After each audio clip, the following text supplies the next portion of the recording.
Assalamualaikum warahmatullahi wabarakatuh. Salam sejahtera buat kita semua. Semoga kita semua dalam keadaan sehat jasmani dan rohani, tidak kekurangan satu apapun. Amin ya robbal alamin. Oke, Mimin akan melanjutkan cerita Liontin Giok Naganya. Tapi seperti biasa, bantu dulu tekan tombol like dan berkomentar juga Tuan dan Nona. Terima kasih sesudah dan sebelumnya. Oke, lanjut saja ceritanya. Bab 2141 sampai bab 2145. Gadis itu melanjutkan, "Berikan itu padaku, dan aku akan mengembalikan uangmu 2 kali lipat. Kamu bisa memesan sesuatu yang lain, tidak perlu berterima kasih padaku." "Kenapa? Aku hanya ingin makan bola gurita, tidak ada pengembalian uang," kata Ye Chong. "Aku bertekad untuk memakan bola-bola kecil itu hari ini." "Kamu," gadis itu meletakkan tangannya di pinggulnya dengan marah, "jangan bersyukur. Sudah kubilang, gadis ini bernegosiasi denganmu dengan sopan. Itu bagi saya, Anda menyelamatkan muka. Jika tidak, saya katakan, jangan salahkan saya karena bersikap kasar. Jika Anda membuat saya cemas, Anda tidak akan mau makan hari ini." Sebenarnya, Ye Chong tidak tertarik pada bola gurita ini atau apapun. Jika pihak lain mengatakannya dengan baik, dia mungkin akan memberikannya secara langsung. Namun, Ye Chong tidak tahan dengan penampilan arogan dan mendominasi ini. Sebaliknya, Ye Chong tidak mau memberikannya kepada pihak lain. Lagi pula, yang paling disukai Ye Chong adalah berurusan dengan orang-orang yang sombong dan mendominasi. Dia mengangkat bahu dan berkata, "Bola gurita yang kuinginkan dulu adalah milikku. Aku tidak akan memberikannya padamu. Mari kita lihat apa yang bisa kamu lakukan, gadis." Itu menamparkan meja dan berteriak, "Sudah kubilang. Jangan memaksaku melakukannya. Tahukah kamu siapa gadis ini? Biar ku beritahu, gadis ini bukan orang biasa. Jika aku melakukannya, aku khawatir kamu bahkan tidak akan tahu bagaimana kamu mati." Faktanya, Ye Chong sedang menonton. Ketika gadis itu pertama kali melihatnya, dia sudah bisa melihatnya. Gadis ini adalah seorang pejuang, dan bukan hanya seorang prajurit tingkat kuning yang sederhana, tetapi seorang prajurit tingkat Suan yang relatif kuat. Meskipun prajurit tingkat Suan tidak berarti apa-apa bagi Ye Chong, namun, menjadi prajurit tingkat Suan pada usia muda di dunia sekuler adalah mungkin. Entah bakat gadis ini luar biasa, atau dia memiliki keluarga yang kuat di belakangnya. Ye Chong lebih cenderung pada yang terakhir. Ini juga alasan mengapa Ye Chong bersedia mengatakan beberapa patah kata lagi kepada gadis ini. Dia tahu bahwa identitas gadis ini pasti tidak sederhana. Sepertinya kota Hong Kong benar-benar tempat harimau meringkuk, naga tersembunyi.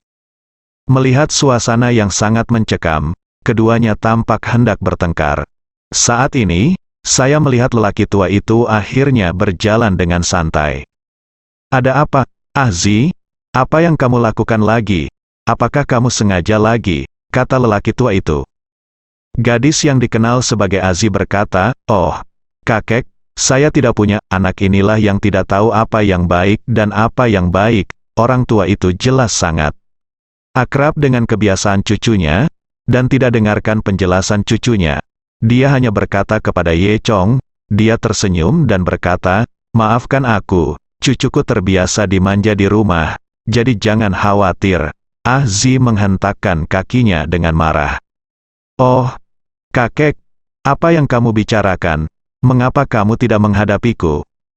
Ye Chong melihat bahwa meskipun lelaki tua ini sudah sangat tua, dia tidak membiarkan usianya membebani orang lain. Tetapi dia sebenarnya baik dan mudah didekati. Jadi, dia mengangguk kepada lelaki tua itu, "Tidak masalah, Nak, karena Ahzi ingin memakannya, aku memberinya bola gurita." "Apa yang?" Ye Chong katakan, dia sepenuhnya menganggap Ahzi sebagai seorang anak. Mendengar hal itu, Ahzi berhenti melakukannya. "Hah, aku tidak menginginkannya lagi." Ahzi memeluk bahunya dan berkata dengan wajah tidak yakin. Saat ini, pemilik kios sudah menyiapkan bola gurita dan membawanya ke meja Ye Chong dan meletakkannya. Dia memandang Ye Chong dan Ahzi dengan canggung dan berkata, "Baiklah, Tuan, Nak, ini adalah bagian terakhir. Anda memutuskan bagaimana Anda ingin membaginya. Ah Zi berbicara dengan sangat tegas beberapa saat yang lalu, dan detik berikutnya, ketika bola gurita dihidangkan, hidungnya masih berkedut 2 kali, dan dia menelan ludah dengan kecewa. Faktanya, bahkan Ye Chong tidak bisa tidak mengagumi ketika dia mencium aroma bola gurita ini, rasanya benar-benar enak. Ye Chong berkata dengan cepat, "Oke, karena kamu tidak mau memakannya, Tuan tua, kita berdua makan." Lelaki tua itu terkekeh dan berkata, "Haha, oke." Lalu, lelaki tua itu duduk di hadapan Ye Chong. Kemudian, Ye Chong mengambil sebatang bambu di sebelahnya dan menyerahkannya kepada lelaki tua itu. Lalu mengambil sebatang bambu lagi, menempelkan bola gurita di atasnya, dan memasukkannya ke dalam mulutnya. "Tentu saja, rasanya sangat enak," kata Ye Chong. Lelaki tua itu terkekeh, melihat ke arah Ah Zi di sebelahnya, dan berkata, "Kamu benar-benar tidak ingin makan." Aku tidak akan memakannya," kata Ah Zi. Orang tua itu tersenyum dan menggelengkan kepalanya, lalu memakannya sendiri. Ye Chong juga dengan sengaja menamparkan mulutnya dan berkata, "Enak sekali." Ah Zi mengertakkan gigi dan menghentakkan kakinya dengan marah, mendengus, dan berbisik kepada Ye Chong, "Aku akan mencekikmu sampai mati." "Adik, lihat pada kamu, apakah kamu orang lokal, kesini untuk bepergian?" tanya lelaki tua itu. Ye Chong mengangguk, "Ya, saya memang bukan penduduk setempat, tapi saya datang ke sini untuk pergi ke sekolah." Orang tua itu melanjutkan, "Nama keluarga saya adalah Huang, dan nama saya Huang Xishan. Ini adalah cucu perempuan saya Huang Zi. Terima kasih kamu adik kecil hari ini, bola guritaku. Jika kamu membutuhkan sesuatu dalam hidup di masa depan, kamu dapat datang ke rumah Huang untuk menemukanku." Huang Xishan hanya mengatakan bahwa dia secara khusus menekankan bahwa dia memiliki kesulitan dalam hidup. Artinya juga jelas, yaitu saya ingin memberitahu Ye Chong bahwa jika ada masalah lain, seperti jika dia ingin menggunakan reputasi keluarga Huang untuk melakukan kejahatan di kota Hong Kong, itu tidak mungkin. Faktanya, Ye Chong sama sekali tidak mengenal keluarga Huang. Ye Chong hanya tersenyum sedikit dan tidak menganggapnya serius. Dengan kemampuan Ye Chong, dia tentu tidak perlu meminta bantuan orang lain. Dan pada saat ini, Ye Chong tiba-tiba merasakan hembusan angin bertiup. Lalu muncullah 3 orang laki-laki dan berdiri. Lalu 3 pria muncul dan berdiri tidak jauh dari Ye Chong dan yang lainnya. Salah satu pemimpinnya adalah seorang pria kekar dengan tato di punggung tangannya, bertubuh tinggi dan berotot, mengenakan kaos hitam, dan bajunya hampir penuh otot. Dia berteriak kepada pemilik warung dan orang lain di warung, "Jika kamu tidak ingin mati, keluar dari sini." Suara pria bertato itu keras dan dingin, dan terdengar sangat menakutkan. Suaranya sungguh membuat takut para pelanggan di sekitarnya. Ketika beberapa orang yang masih makan mendengarnya, mereka langsung meletakkan barang-barangnya dan bergegas pergi. Pemilik kios ingin datang dan melihat apa yang terjadi. Alhasil, ia dipelototi oleh pria bertato itu, dan ia langsung lari ketakutan, bahkan tidak berani meminta kiosnya, sehingga ia berbalik dan pergi. Dalam sekejap, hanya Ye Chong, Na Ye dan Sun, serta ketiga orang kuat ini yang tersisa di tepi sungai.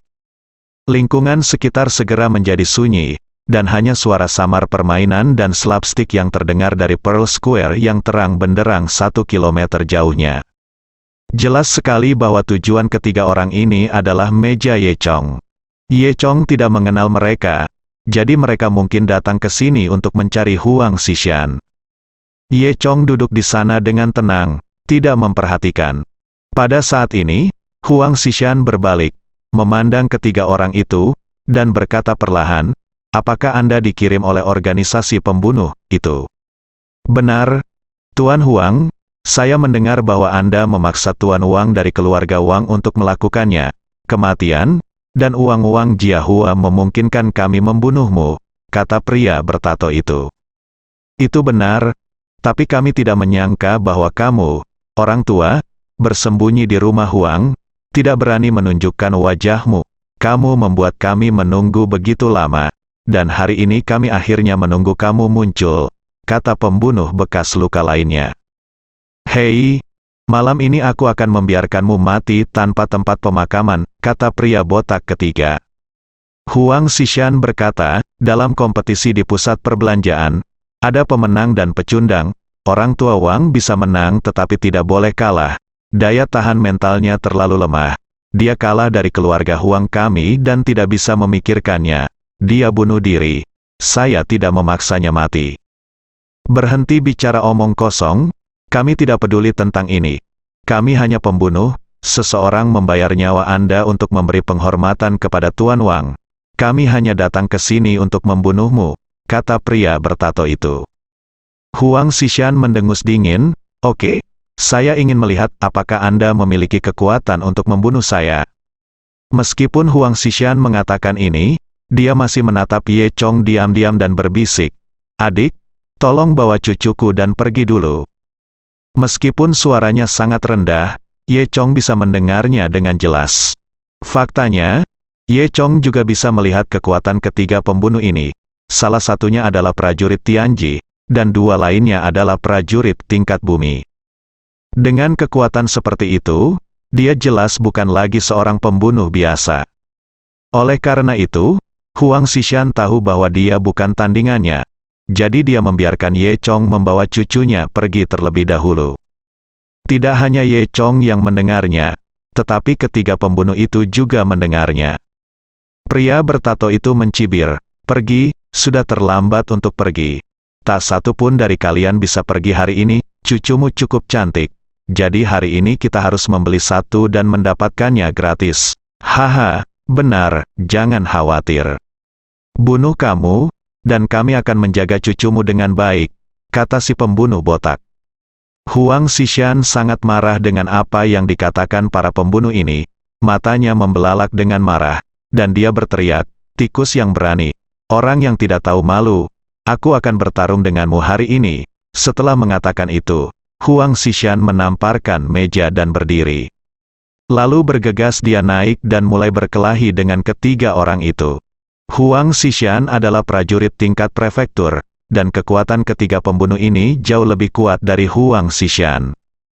Begitu kedua belah pihak melakukan kontak, Huang Xishan secara bertahap menjadi tidak dapat melakukan apa yang diinginkannya. Namun ketiga pembunuh ini tidak langsung membunuh Huang Xishan, malah mereka mempermainkan Huang Xishan seperti kucing yang bermain dengan tikus. Huang Xishan menjadi semakin marah, dan akhirnya bergegas maju dengan putus asa. Dia melakukan gerakan demi gerakan, tetapi dia tidak bisa melukai lawannya sama sekali. Melihat ini, jika terus berlanjut, Huang Xishan mungkin akan kelelahan sampai mati. Dan ketiga pembunuh ini terus mengeluarkan suara mengejek dan menghina, membuat marah Huang Xishan. Huang Zi di sebelahnya sangat cemas dan berteriak pelan, kakek, biarkan aku membantumu. Jangan datang, Huang Xishan berkata, Azi, cepat pergi. Meskipun Huang Xishan marah, dia lebih peduli keselamatan cucunya. Namun, Huang Zi tidak mendengarkan Huang Xishan saat ini dan sudah bergegas maju. Huang Zi ini hanyalah seorang prajurit tingkat Xuan setelah bergegas maju. Meskipun dia dan Huang Xishan bekerja sama, mereka sedikit lebih kuat dari satu orang. Tapi mereka bukan tandingan ketiga pembunuh ini. Kakek dan cucunya segera menemui jalan buntu. Kemudian, pria bertato itu muncul dan muncul di belakang Huang Xishan. Kemudian, tangannya yang bertato bersandar di bahu Huang Xishan. Dalam sekejap, Huang Xishan tertahan oleh tulangnya dan tidak bisa bergerak. Scarface yang lain mengambil kesempatan itu untuk meraih lengan Huang Zi dengan kedua tangannya. Tidak peduli seberapa keras Huang Zi berjuang, dia tidak bisa menjauh. Kakek dan cucunya pun takluk. Pria botak ketiga memandang Huang Zi dengan ekspresi keperakan. Hei, cantik kecil, biarkan paman melihat bagaimana pertumbuhanmu dulu, kata kepala botak sambil menggosok tangannya dan bergerak ke arah Huang Zi. Huang Zi sangat ketakutan hingga wajahnya menjadi pucat, dan berteriak, keluar dari sini, keluar dari sini. Kepala botak itu sudah mendekat ke arah Huang Zi, memperlihatkan gigi besarnya yang kuning, dan berkata sambil tersenyum, "Cukup kuat, aku menyukainya." Setelah mengatakan itu, kepala botak itu mengulurkan tangannya, meraih kerah Huang Zi, dan hendak melepas Huang Zi, pakaian Zi robek. Mata Huang Xishan di sebelahnya juga merah karena marah. "Kamu bajingan, lepaskan cucuku." Tak berdaya, dia tidak bisa melepaskan diri dari kekuatan pria bertato itu. Pada saat ini, Ye Chong berdiri dan berkata, "Berhenti sekarang dan keluar. Aku akan mengampuni hidupmu." Sebelumnya, tidak satu pun dari 3 pembunuh yang memperhatikan Ye Chong, tapi sekarang mereka berhenti ketika mereka melihat seseorang berani berdiri dan berbicaralah, "Urusi masalah yang ada." Bagaimanapun, di mata ketiga pembunuh ini, Huang Xishan dan Huang Zi sudah ada di saku mereka, dan mereka tidak terburu-buru untuk saat ini. Oleh karena itu, mata ketiga orang itu terfokus pada Ye Chong pada saat yang bersamaan. "Hei, bocah dari sana, berani membuat keributan di sini," kata si kepala botak dengan sinis. "Sialan, kamu berani merusak perbuatan baik kakak ketiga. Bunuh dia," kata pria bertato itu. Dia mengatakannya dengan sangat mudah, seolah membunuh Ye Chong semudah membunuh anak anjing. Pria botak itu mencibir, "Tidak masalah. Terserah aku akan membunuh anak ini dulu. Lalu aku akan memeriksa sosok gadis kecil ini." Setelah mengatakan itu, pria botak itu melepaskan Huang Zi dan berjalan menuju Ye Kamu selangkah demi selangkah, bergegas pergi. Huang Xishan tampak cemas. Bagaimanapun, para pembunuh ini datang untuk mencarinya. Jika mereka menyakiti orang lain, seharusnya tidak demikian. Memikirkan hal ini, Huang Xishan berteriak, "Adik, cepat pergi, tinggalkan kami sendiri." "Kamu orang tua, diamlah," pria bertato itu berteriak. Saat dia berbicara, dia meremas bahu Huang Xishan dengan kuat. Huang Xishan berkata, "Aduh," dan tidak bisa berkata-kata. Dan Ye Chong berpikir dalam hati, lelaki tua ini masih memikirkan dirinya sendiri ketika dia akan mati, jadi dia sepertinya orang baik. Sementara dia berpikir, pria botak itu sudah berjalan mendekati Ye Chong. Pria botak adalah pejuang tingkat bumi, dan dia memancarkan aura seorang master. Jika dia berdiri di depan orang biasa, auranya sendiri akan menghancurkannya sampai mati. Namun, temperamennya tidak berpengaruh di depan Ye Chong. Ye Chong dengan santai mengambil bola gurita kecil dan memasukkannya ke dalam mulutnya. Dan sungguh aneh melihat kepala botak Ye Chong tampak seolah-olah tidak terjadi apa-apa. Pada akhirnya, dia hanya bisa mengaitkan keanehan ini dengan fakta bahwa Ye Chong terlalu bodoh untuk merasakan penindasannya sendiri. Memikirkan hal ini, kepala botak berkata kepada Ye Chong, "Nak, ingat, jadilah lebih pintar di kehidupan selanjutnya." Setelah mengatakan itu, kepala botak itu tiba-tiba mengangkat pukulan dan memukul kepala Ye Chong. Ketika Huang Xishan melihat adegan ini, dia menghela nafas dalam hatinya, "Hei, pemuda ini sangat menyedihkan, dia meninggal karena Huang, ini salahku." Meskipun Huang Zi di sebelah nakal dan mendominasi, dia juga saya belum pernah melihat orang mati. Dan saya sedikit takut saat ini, jadi saya langsung menutup mata. Detik berikutnya, hanya terdengar suara bang, lalu terdengar suara benda berat jatuh ke tanah. Huang Zi menutup matanya, tetapi telinganya lebih sensitif. Dia mendengarkan selama setengah menit, entah kenapa, lingkungan sekitar menjadi sunyi. Terlebih lagi, wajah bekas luka yang memeluknya bernapas sangat berat karena suatu alasan. Huang Zi membuka matanya dengan bingung. Dia melihat di meja kios, satu orang berdiri dan satu orang lagi terjatuh. Dan orang yang jatuh bukanlah Ye Chong, tapi si pembunuh botak. Ye Chong memandangi kepala botak itu, menggelengkan kepalanya dan berkata, "Saya harap Anda akan lebih pintar di kehidupan Anda selanjutnya." Pria botak itu dipukuli sampai mati oleh Ye Chong dalam sekejap, dan kedua temannya, Scarface dan pria bertato, tercengang. Saat Huang Zi melihat pemandangan ini, yang ada hanya keterkejutan di matanya. Ini berbeda dari apa yang dia pikirkan. Apa yang dia pikirkan adalah orang yang jatuh adalah Ye Chong. Wajah Huang Xishan juga penuh rasa tidak percaya. Bagaimana dia bisa membayangkan bahwa seorang pemuda seumuran cucunya benar-benar bisa membunuh seorang prajurit tingkat prefektur dengan satu pukulan. Scarface dan pria bertato itu saling memandang. Tiba-tiba, keduanya bergegas menuju Ye Chong secara bersamaan. Mereka tahu bahwa Ye Chong adalah ancaman terbesar, dan mereka harus bekerja sama untuk membunuh Ye Chong terlebih dahulu. Keduanya adalah pembunuh yang kejam, dan mereka telah bekerja sama selama bertahun-tahun, jadi mereka memiliki pemahaman yang sangat baik. Hanya dalam satu tarikan napas, keduanya sudah dekat dengan Ye Chong. Scarface menendang kepala Ye Chong. Pria bertato itu menurunkan tubuhnya, mengulurkan tangannya yang bertato, dan memberi Ye Chong seekor monyet untuk mencuri buah persik. Keduanya bekerja sama dengan sangat terampil. Jika itu adalah orang biasa, jika dia bisa menjaga satu, tapi tidak bisa menjaga yang lain, dia pasti akan jatuh ke dalam perangkap. Tapi Ye Chong bukan orang biasa. Tepat ketika mereka berdua akan berhasil, Ye Chong tiba-tiba menghilang. Lalu, tanpa menunggu mereka berdua bereaksi, Ye Chong telah muncul di belakang Scarface. Scarface hanya merasakan hembusan angin dingin di belakangnya, tapi saat ini sudah terlambat. Lalu, terdengar ledakan lagi. Scarface merasa seolah-olah ada orang kuat yang mengangkat palu godam dan memukul punggungnya. Puff, Scarface menyemburkan seteguk darah. Dia merasa seluruh organ dalamnya dimuntahkan, lalu penglihatannya menjadi hitam dan dia langsung dipukul ke tanah. Ketika dia melihat lagi, tubuh Scarface bergerak 2 kali, dan dia benar-benar mati. Ye Chong meninju prajurit tingkat bumi lainnya sampai mati. Satu pukulan pada satu waktu, Huang Xishan terkejut. Mungkinkah ini adalah Grandmaster legendaris? Pada level Huang Xishan, dia hanya mendengar tentang Grandmaster. Tapi alam Master sejati masih terlalu jauh dari Huang Xishan.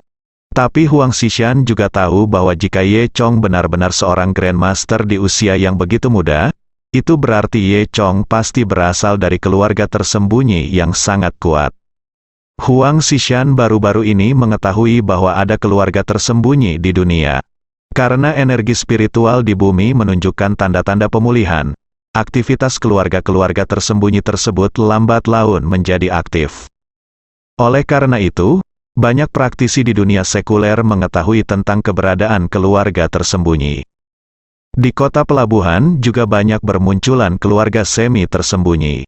Keluarga-keluarga semi tersembunyi ini sebenarnya adalah keluarga boneka yang didukung oleh keluarga-keluarga tersembunyi, dan mereka lebih seperti preman dan garda depan.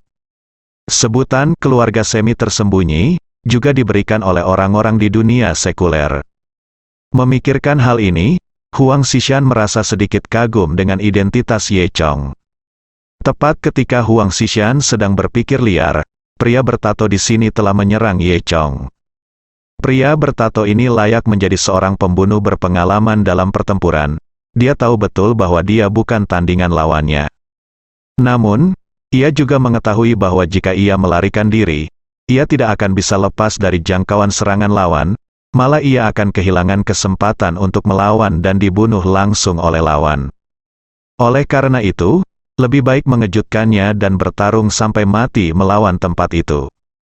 Namun, dia masih meremehkan kekuatan Ye Chong. Pria bertato itu berinisiatif dan menggunakan seluruh tenaganya. Urat di lengannya menonjol, bahkan pola di lengannya pun membengkak. Dia mencondongkan tubuh ke dekat Ye Chong dan meninju kepala Ye Chong. Ye Chong bertindak seolah-olah tidak terjadi apa-apa dan sedikit berbalik untuk menghindari serangan pria bertato itu. Pukulan pria bertato itu hanyalah tipuan, kakinya terbang dan menendang perut bagian bawah Ye Chong tepat. Ye Chong baru saja mengulurkan tangan dan memblokirnya dengan santai. Pria bertato itu menendang lengan Ye Chong, yang membuat kakinya sendiri mati rasa, seolah-olah dia telah menendang pelat besi. Namun tangan pria bertato itu tidak berhenti. Tiba-tiba cahaya perak menyala, dan sebilah belati tajam muncul di tangannya. Ada kilatan cahaya dingin, dan belati itu tiba-tiba menembus dada Ye Chong. Tapi Ye Chong tenang, mendengus dingin, mengulurkan dua jari ke udara, dan mencubit dengan ringan. Dengan suara dentang yang tajam, Ye Chong menjepit belati di antara kedua jarinya. Kekuatan gerakan belati ke depan berhenti tiba-tiba, dan tidak peduli bagaimana pria bertato itu bergerak, dia tidak bisa lagi mendorong belati itu lebih jauh. Rangkaian gerakan ini membutuhkan waktu kurang dari 1 tarikan napas untuk diselesaikan. 3 combo pria bertato itu mungkin terlihat sederhana dan sederhana, namun nyatanya mengandung niat membunuh yang tersembunyi. Dia telah menggunakan seluruh pembelajaran seumur hidupnya sebagai prajurit Tianji pada combo tersebut. Sayangnya dia masih bukan tandingan Ye Chong. Ye Chong dengan mudah mengalahkan kombonya. Ye Chong menjepit belati pria bertato itu di antara jari-jarinya, membuat pria bertato itu tidak bisa bergerak sama sekali. Ketika pria bertato itu bereaksi, dia melihat Ye Chong mengibaskan pergelangan tangannya, dan kemudian dengan suara klik, belati itu tiba-tiba dipatahkan olehnya. Kemudian, cahaya putih menyala, dan detik berikutnya belati yang patah itu telah dimasukkan ke dalam jantung pria bertato itu. Pria bertato itu memandang Ye Chong dengan ketakutan di wajahnya. Tanda-tanda kehidupan berangsur-angsur menghilang dari matanya. Setelah beberapa saat, pria bertato itu jatuh ke tanah dan mati. Dalam sekejap, Ye Chong dengan mudah membunuh 3 pembunuh top. Huang Xishan terkejut dengan hal ini. Meskipun Huang Zi adalah seorang kultivator, dia belum pernah melihat orang mati. 3 orang meninggal sekaligus, yang sangat membuatnya takut. Huang Zi mengikuti Huang Xishan dari dekat, memegang lengan Huang Xishan, bahkan tidak berani membuka matanya. Huang Xishan menghampiri Ye Chong. Anak muda, terima kasih, Anda menyelamatkan hidup orang tua ini. Saya ingin tahu dari keluarga mana Anda adalah orang yang berbakat. Ye Chong tersenyum dan berkata, tidak apa-apa untuk tidak menyebutkannya. 3 orang, tolong minta Tuan Huang untuk menanganinya. Melihat Ye Chong menolak mengatakan apapun, Huang Xishan berpikir bahwa Ye Chong ingin menyembunyikan identitasnya dan tidak berani bertanya lagi. Dia dengan cepat berkata, jangan khawatir, saya masih memiliki kemampuan ini, saya berjanji untuk menghadapinya dengan bersih. Ketiga orang ini akan bertindak seolah-olah mereka tidak pernah muncul dan pasti tidak akan menimbulkan masalah. Ye Chong mengangguk puas. Oke, kalau begitu, aku akan pergi dulu. Kemudian, dia memandang Huang Zi di belakang Huang Xishan, dan berkata sambil tersenyum, aku akan menyerahkan sekotak bola gurita itu padamu. Saat dia berkata, Ye Chong berbalik dan pergi. Huang Xishan menatap punggung Ye Chong dan dipenuhi dengan kekaguman. Huang Zi diam-diam membuka matanya dan melihat setengah kotak bola gurita di depannya, merasa sedikit takut. Kakek, pria ini, dia tidak ingin membunuhku, bukan, aku. Sikapku terhadapnya agak keras sekarang, apakah itu akan membuatnya marah? Tanya Huang Zi. Huang Xishan mencibir di dalam hatinya, cucunya biasanya manja dan sangat sombong. Akan lebih baik jika dia menakutinya sekarang. Jadi, Huang Xishan berkata, ya, kamu tidak melihat sorot matanya sekarang, dia tidak terlalu ramah padamu, jadi Zi, jangan terlalu sombong di masa depan, jika tidak, kamu tidak akan memilikinya. Semoga beruntung lain kali, Huang.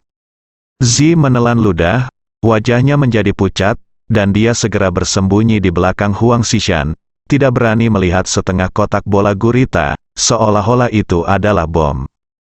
Ketika Ye Chong kembali ke Pearl Square lagi, malam sudah mati.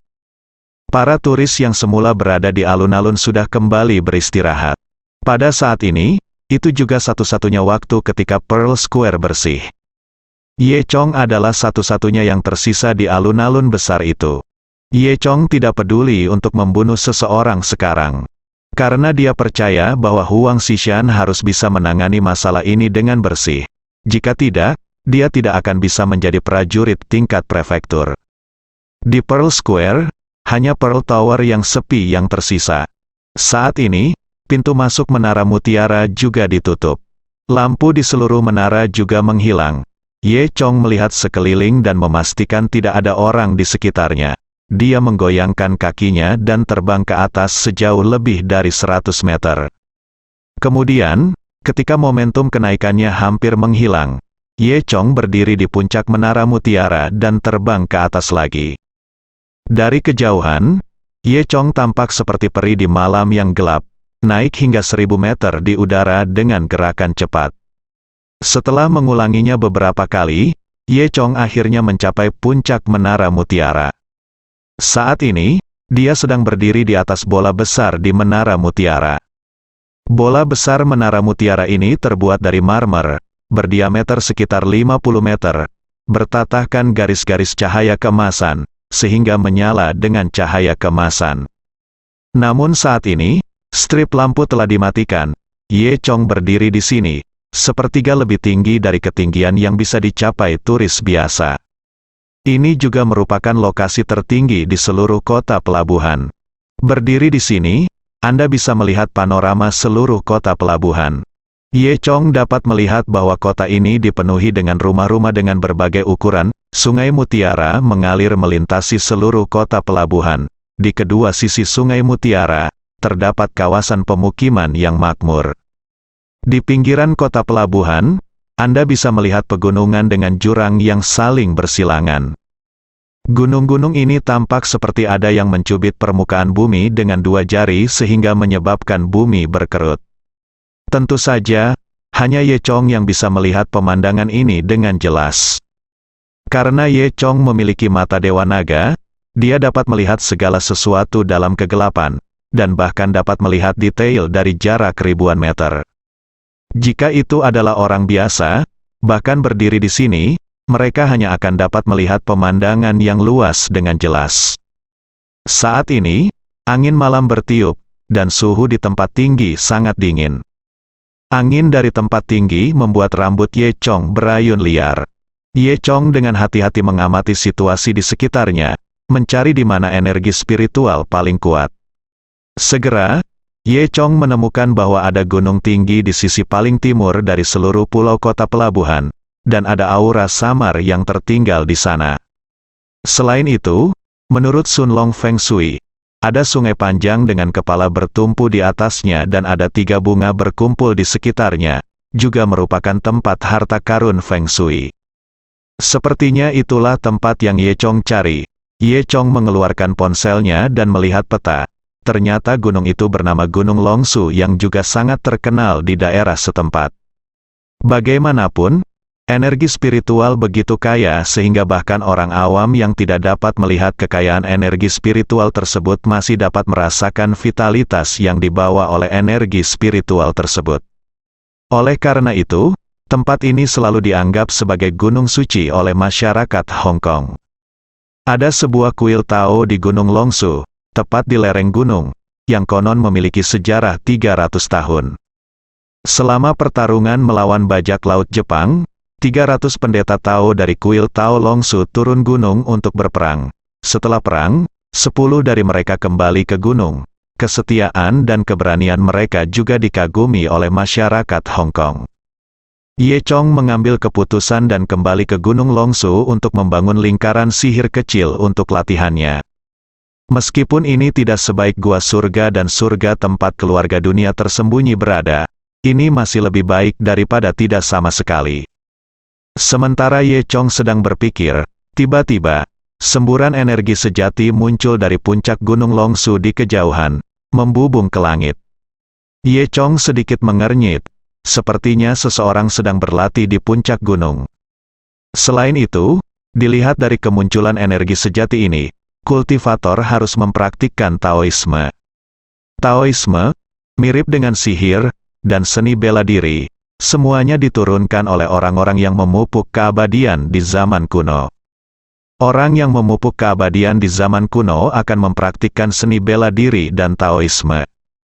Ini awalnya satu, namun, dengan berkurangnya sumber daya bumi, jalur budidaya secara bertahap menurun.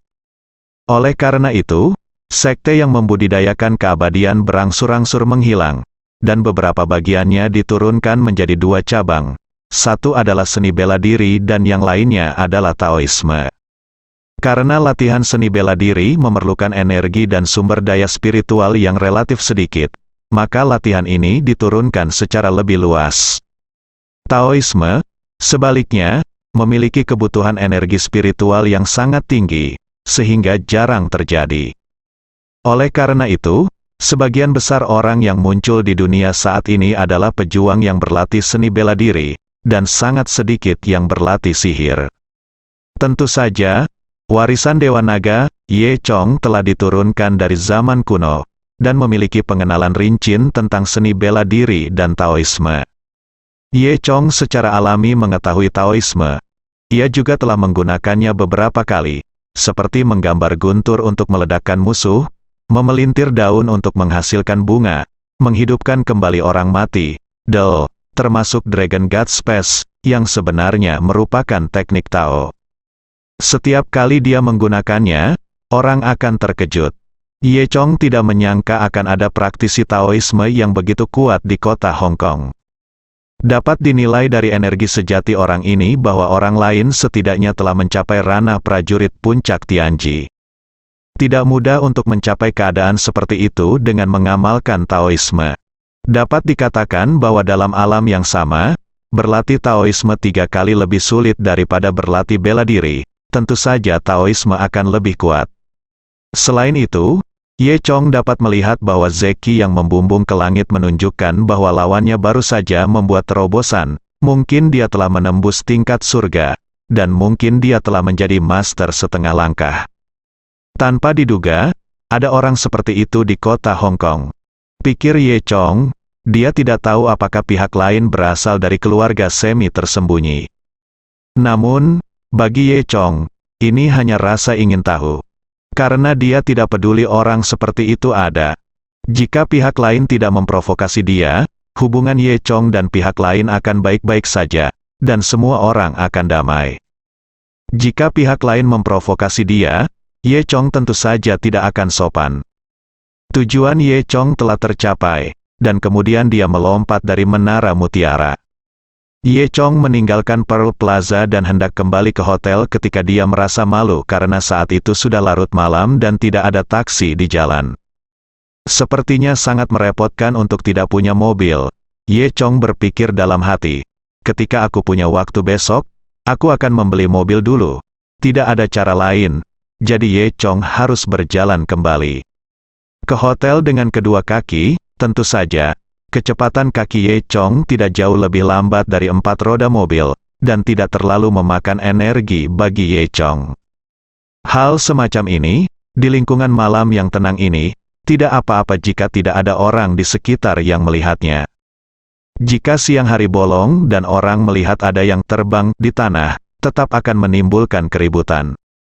Yang harus dilakukan Ye Chong sekarang adalah tetap bersikap low profile dan menghilangkan kendali dalang sebanyak mungkin.